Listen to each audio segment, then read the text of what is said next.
아멘. 할렐루야.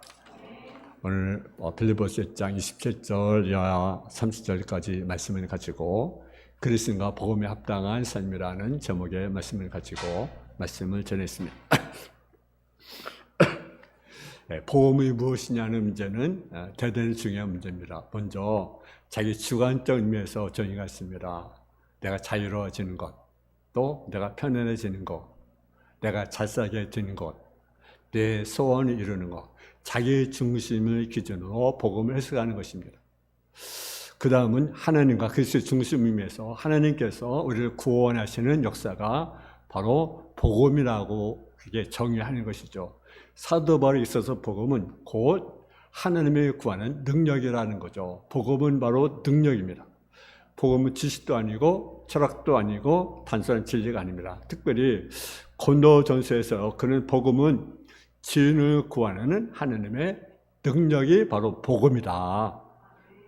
좀 의미로 바울에게서 복음이란 십자가 사건이고 예수님의 재림을 의미합니다. 십자가와 부활, 재림, 이것이 복음의 핵심이라는 거죠. 예수님의 십자가, 부활, 또 재림. 그것이 구원의 역사, 그 자체가 복음이다. 그 다음으로 이것에는 고백, 또 전해지는 성경 내용, 복음이 소식이 바로 복음이다. 그런데 이 소식이 전해지는 것은 즉시 이루어진 것이라 무엇이 나타납니까? 구원의 역사가 나타나고 능력 역사가 나타납니다. 그래서 복음이 바로 뭡니까? 능력이다. 어떤 사람이 그리스도인입니까? 그리스도는요, 복음을 받은 자가 그리스도입니다. 복음에서 구원받는 자들, 그를 가리켜 그리스도인이라고 합니다. 하나님의 자녀 혹은 약속의 성령이 든다는 뜻입니다. 그러므로 복음을 믿고 이른에 건너오는 사람들은 이제 복음에 합당하게 살아가게 된다. 그러니까 합당하게 생활하라는 것은 어떤 의미냐? 합당하게 하는 것은 시민으로서 행할 바를 행하라. 어느 나라 시민입니까? 하늘나라의 시민이기 때문에 하늘의 시민으로 합당하게 우리가 행하라는 사실이죠. 우리가 어떤 나라의 시민이면 그 나라 시민으로서 특권 누림과 동시에 무엇이 따릅니까? 의무와 책임이 따릅니다. 의무와 책임. 좀 역사적으로 살펴보면 이해가 쉽습니다. 필리핀이라는 지역은 그 당시 로마의 속국입니다. 로마가 세계를 지배하던 때인지라 로마 시민들은 당시 그 특권을 가졌습니다. 역사가에 의하면 로마 시민권 하나만 가지고 있으면 아무 일도 안 하고 먹고 살 수 있었다는 거죠. 여러분 얼마나 좋습니까? 시민권 하나 가지고 먹고 쓸 수 있다. 참 대단하잖아요. 그죠? 요즘 우리 대한민국 사람들은 미국의 시민권을 가지려고 해요. 미국 시민권. 난 미국 시민권자이다. 근데요, 미국 시민권도요, 사실 별걸 없더라고요.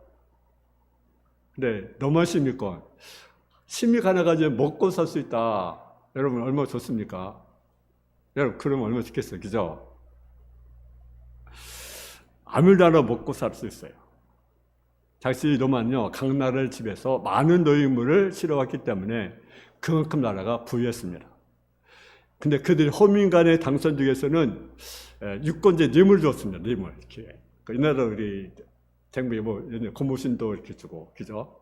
또 막걸리도 사주고, 또 돈도 막 줬잖아요. 그죠? 뇌물. 태워주려고. 근데 그때 그 뇌물이 뭔지 아십니까? 노예를 주는 거예요, 노예. 노예. 노예 한 사람 주는 거예요. 대단하죠, 그죠? 헌민간에 노예 하나를 주는 거예요. 왜냐하면 그들만 있으면 다 수고하고 농주는 편안히 놀고 먹으면서 살 수 있기 때문입니다. 이렇게 로마 시민권 하나만 있으면 걱정 없이 경제적으로 또 정치적으로 특권을 누리며 살 수 있습니다. 근데 이 로마 시민권 심리에 갔을 때 문제가 있습니다. 심리에 들어가면 그 시민으로서 우월감이 참 대단합니다. 어디 가나 로마 시민권의 특권을 누릴 뿐 아니라 자기 나라 풍습과 채통을 지키며 살아야 했습니다. 근데 로마 시민권을 가진 사람은요, 배고파도 구걸하지 말라는 거죠. 배고파. 또 상대방이 알아듣든 뭐라 알았든 낮은 말만 사용하는 거죠. 로마 사람이 옷을 입고 로마 사람의 이름을 가졌습니다. 그래서 자기 말, 자기 옷, 자기 풍속, 자기 이름을 지키면서 로마인답게 살았습니다. 유대인도 이런 면에서 대단합니다. 비록 소수이긴 하지만 일부 유대인들은요, 보수적인 유대인들은요, 어디 살든지 자기 풍속, 자기 언어, 자기 의상을 고수하며 살아갑니다. 추우나 더우나 항상 목까지 올라오는 까만 옷, 그리고 까만 모자를 씁니다. 그러면 저 유대인이구나 하는 것을 알 수 있어요. 아이들은 머리를 길게 닦고 다닙니다. 이런 복장으로 실행에도 가고 일도 합니다. 안식일도 철저히 지킵니다. 직장에서 일을 허락하지 않으면 아예 직장을 그만둬 버립니다. 이스라엘 사람들은요, 이스라엘 사람답게 로마인은 로마인답게 사는 것, 복음에 합당해 생활하는 말씀이 이런 면에서 이해가 되었느니라. 복음을 인해서 십자가의 은혜로 구원받는 자예요. 하나님 자는 사람은 어디에 살더라도 천국 시민답게 합당하게 살아야 된다라는 거죠. 그리스도의 이름으로 가지고 그리스도의 언어, 그리스도의 풍속, 자기 주체를 가지고 살아가야 합니다. 타에 바르는 사람이 그리스도인이 아닙니다. 우리는요, 물에 떠 있으나 물에 있지 않습니다. 우리 그리스도인들은요, 세상에 삽니다. 근데 세상에 살지만 세상에 젖어 살면 안 되는 거죠. 네, 그리스도인이기 때문에. 복음에 합당한 삶은 어떤 삶입니까? 첫째는 복음의 시전에서 협력하라라는 사실이죠. 오늘 본문의 말씀 한번 27절 한번 봉독하겠습니다. 27절 말씀 시작. 오늘은 그리스도의 복음에 합당해 생활하라. 이는 내가 너에게 가보나 떠났으나 너희가 한 마음으로 서서 한 뜻으로 복음에 시전하여 협력하는 것과 복음의 시전에서 협력하라. 먼저 신앙에 자신을 헌신하고 길 얻든지 못 얻든지 복음을 전해야 된다. 어떤 이는요, 친구 만나면 어떻습니까? 점심을 사 먹이면서 전도하고 저녁 사귀면서 전도하고, 그러니까 어떤 친구가 그럽니다. 저 사람하고 밥을 먹으면 안 된다. 왜? 전도하니까. 점 싸주고 전도하고 저녁 싸주고 전도하고. 참 대단하죠. 그죠? 여러분 전도에서 여러분 밥 사준 적 있어요? 알았어, 전도했다. 점 산 적 있어요? 한 끼라도? 근데 이 사람은 만나지거나 점심께 점심 사주면 전도하고 저녁 사주면 전도하고. 본문은 특별히 복음이 협력되어 사는 길에 대해서 말하고 있어요. 스스로 복음을 전할 뿐 아니라 다른 사람들이 전한 예대로 협력해야 한다라는 거죠. 우리 넓은 의미에서 전도자지만 좁은 의미에서는 전도자가 아니라 어떤 자입니까? 협력자라는 사실입니다. 좁은 의미로 선교사나 목사가 모든 나라, 모든 지방으로 복음을 전하는 전도자이고, 우리는 복음에 협력하는 자라는 거죠. 우리가 직접 선교지에 못 가더라도 그래서 선교비를 보내거나 아니면 책을 사 보내거나 또 물품을 전달하거나, 이것도요, 우리가 협력하는 거예요. 근데 복음의 협력이라는 것은요, 더 큰 뜻을 가지고 있는 것은 그 당시 선교 영향 때문에 그렇습니다. 지금도 선교는 문제입니다. 아니, 어떤 선교사가 제 선교하는 선교지에 선교사 이름이 발표된다 한다면 곧장 그래서 쫓겨나게 됩니다. 요즘에 중국에도 많은 선교사들이 파송되고 있습니다. 근데요, 선교사라는 이름을 가지고 목합니다. 사업한다, 의사다, 선생이다, 또 기술자다, 이런 직업을 가지고, 비즈니스 직업을 가지고 갑니다. 그래서 목사가 돼도 나는 목사라고 말하지 않습니다. 왜? 장애가 되니까, 방해가 되니까, 못하게 하니까. 일단 장사하는 사람, 일단 사업하는 사람으로 그렇게 들어가죠. 그리고 조용히 복음을 전합니다. 사우디아 같은 곳에 선교사만 하면 국교가 단절됩니다. 그래서 선교가 들어갈 때 누리 같은 또 브리스 아굴라 같은 복음의 협력자들이 반드시 필요합니다. 누군가 선교사를 자기 집에 모셔놓고 기도하면서 생명을 걸고 그 길을 열어주고 안내해 줘야 됩니다.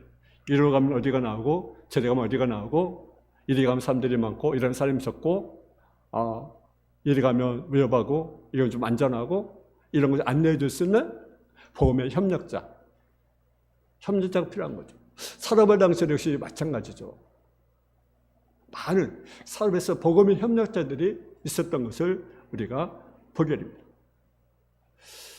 당리스에 살았던 정성균 승산분이 있습니다. 그곳에서 언어를 배워서 10년간 거기서 선교를 하게 되었습니다. 근데 그것은 가나안 나라이기 때문에 구제금을 받기 위해서 선교사는 받아들입니다. 근데 받았는데 뭐 하면 안 되냐? 세례를 주면 안 돼. 세례를 주면. 세례. 근데 어떤 성도님이 너무너무 세례를 받고 싶은 거죠. 그래서 성사님, 제가 세례를 받고 싶습니다. 제 세례 한 번만 주십시오. 그래가지고 그 성사님이 그분에게 세례를 줬어요. 근데요, 그것이 알려졌어요. 그래서 거기서 쫓겨났어요. 그래서 또 파키스탄에 가서 또 복음을 전했어요. 언어 배우고 복음을 전하다가 그래서 병이 들어 순교를 하셨습니다. 여러분, 선교사에는 꼭 협력자가 필요합니다. 목회도 역시 마찬가지입니다. 집사님, 권사님, 장로님, 성도님, 여러분 다 협력자로서 우리가 지혜를 감당해 나가야 됩니다. 협력자를 잘 만나면 지혜를 아름답게 이루어지게 되고 잘못 만나면 때로는 어려움을 당하고 고통을 당하게 됩니다. 복음의 협력자, 여러분 복음의 협력자 그런 자가 되기를 주님의 이름으로 축원합니다. 두 번째는 대적자로 인하여 두려워하지 않는 것이라는 거죠. 우리 한번 26절을 같이 봉독을 하겠습니다. 26절 말씀 시작. 무슨 일에든지 대적한 자 때문에 두려워하지 아니한 일을 듣고자 함이라. 이것이 그들에게는 멸망의 증거요 너희는 구원의 증거니 이는 하나님께로부터 난 것이라. 아멘. 대적자로 인하여 두려워하지 말라. 여러분 복음을 전할 때 많은 대적자들이 있어요. 두려워하지 말라는 거죠. 겁먹는 나처럼 놀란 새처럼 조마조마하면서 비겁하게 사는 것입니다. 일종의 패배를 뜻합니다. 그리고 복음에 합당한 삶은 신앙적 담력을 가지고 사는 것입니다. 복음에 합당한 삶을 살면 대적한 자들에게 담대해야 되는 거죠. 왜냐? 복음 자체가 무엇입니까? 능력이기 때문에 그렇습니다. 예수님의 삶의 모습에 대해서 말씀하십니다. 몸은 죽여도 영을 능히 죽이지 못하는 자를 두려워하지 말고 오직 몸과 영을 능히 지옥에 이르는 자를 두려워하라. 사람은 몸은 죽일 수 있어요. 근데 뭘 죽이지 못합니까? 영혼.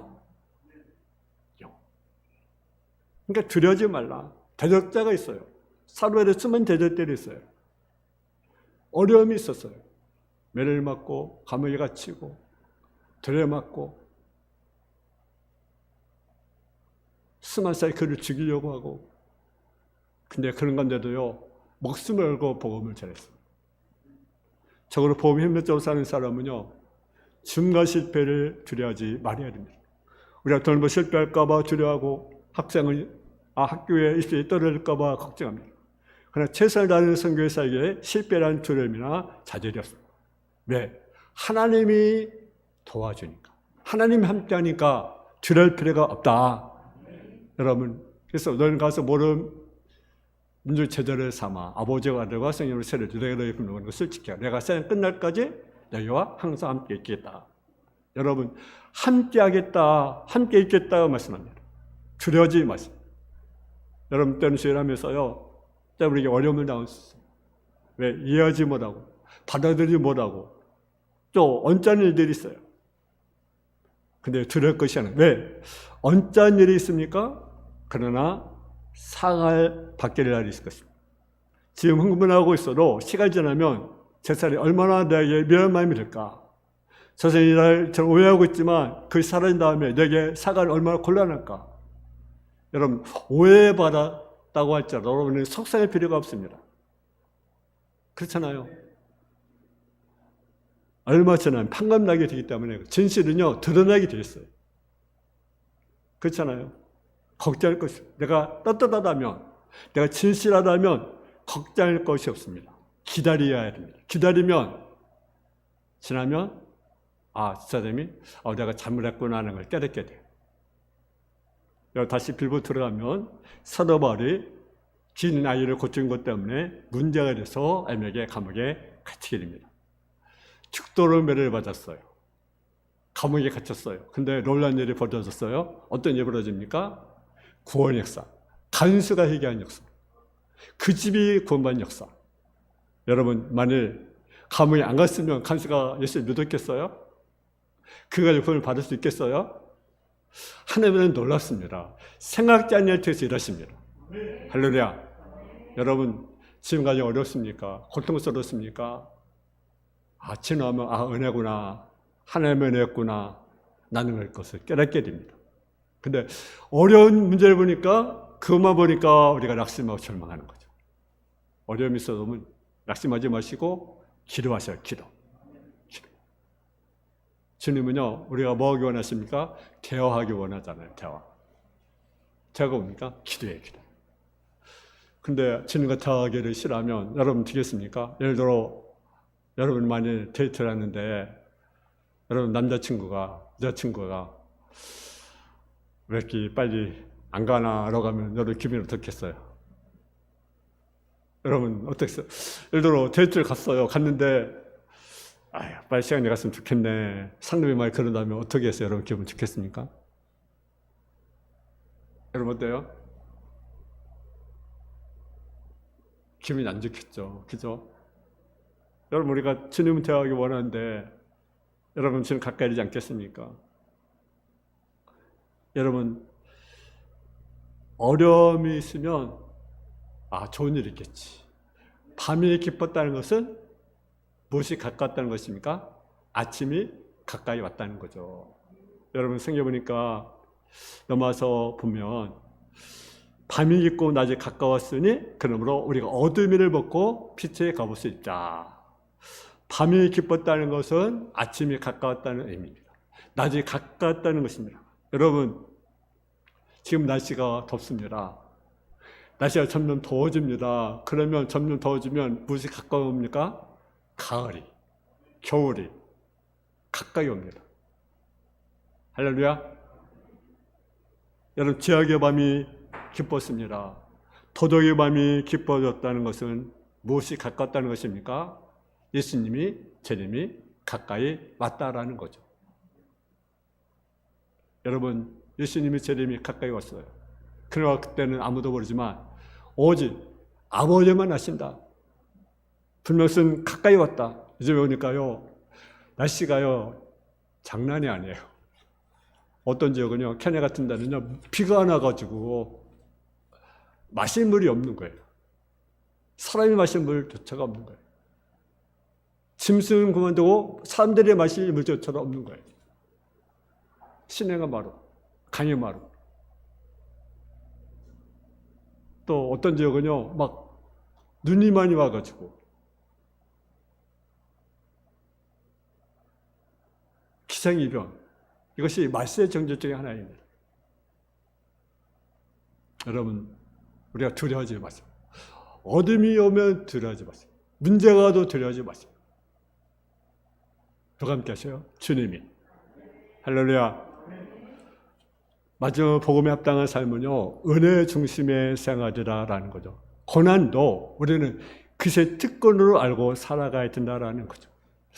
그러면 본문 29절을 같이 봉독을 하겠습니다. 29절 말씀 시작. 그것을 위하여 너에게 은혜를 주신 것은 다만 그를 믿을 뿐 아니라 또한 그를 위하여 고난도 받게 하려 하심이라. 아멘. 공동 번역에는 이렇게 번역을 합니다. 여러분은 그리스도를 믿을 특권뿐 아니라 그분을 위해서 고난까지 당하는 특권, 그 그리스도를 섬기는 특권을 받았습니다. 예수 그리스도를 믿음으로 하나님께서 거저주시는 구원을 받았습니다. 그렇게 해서 우리는 마음대로 살아도 되는 것이 아니라 구원받는 자답게 우리는 살아가야 한다라는 거죠. 그것을 따라가는 삶을 우리가 살아가야 합니다. 주님은 누구니 나를 따라오려거든 자기를 부인하고 자기 십자가를 지고 나를 따를 것이다. 십자가를 져야 십자가 지고 나를 따르라고 주님은 말씀합니다. 그리스도인들은 믿음은요, 고난과 불가분의 관계에 있습니다. 뗄래야 뗄 수 없는 관계에 있다는 거죠. 그래서 믿음에는 반드시 뭐가 있습니까? 고난이 있습니다. 우리는 원하지 않지만 믿음에 반드시 고난은 뗄래야 뗄 수 없는 관계다. 믿음과 고난은 하나님께서 주시는 한 쌍이 뭡니까? 은사라는 사실이죠. 하나님께서 자기 백성들이 믿을 뿐 아니라 고난도 받게 하신다고 우리에게 말씀합니다. 그 시대 때 확고한 믿음을 가진 자는 근데 고난을 이길 수가 있다. 믿음은 고난을 기쁨으로 영접하게 하며 고난은 인내를 낳게 하며 인내는 성공제의 보장을 바라보게 하고 위로를 주는 장래의 영광이라는 확신을 줍니다. 그래서 믿음은 고난을 이기는 힘이다. 할렐루야.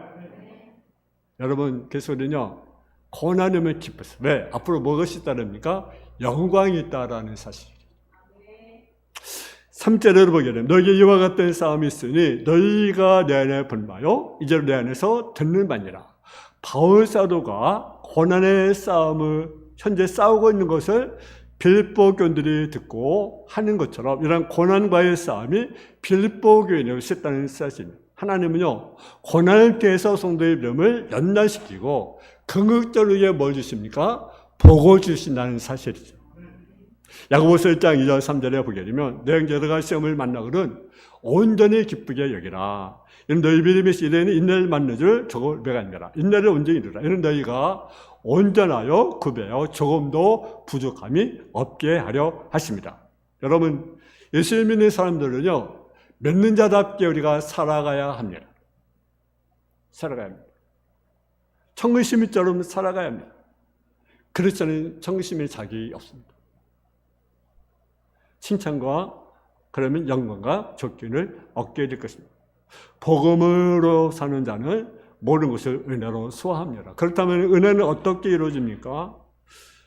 29절에 보니까 두 가지로 말해요. 첫째는 은혜로 믿음을 주시고 또 뭘 받게 하십니까? 고난도 받게 하려 하신다. 그래서 그를 믿을 뿐 아니라 그래서 뭘로 받게 하신다? 고난로 받게 하신다는 사실. 바울은 고난을 무엇으로 받아들였습니까?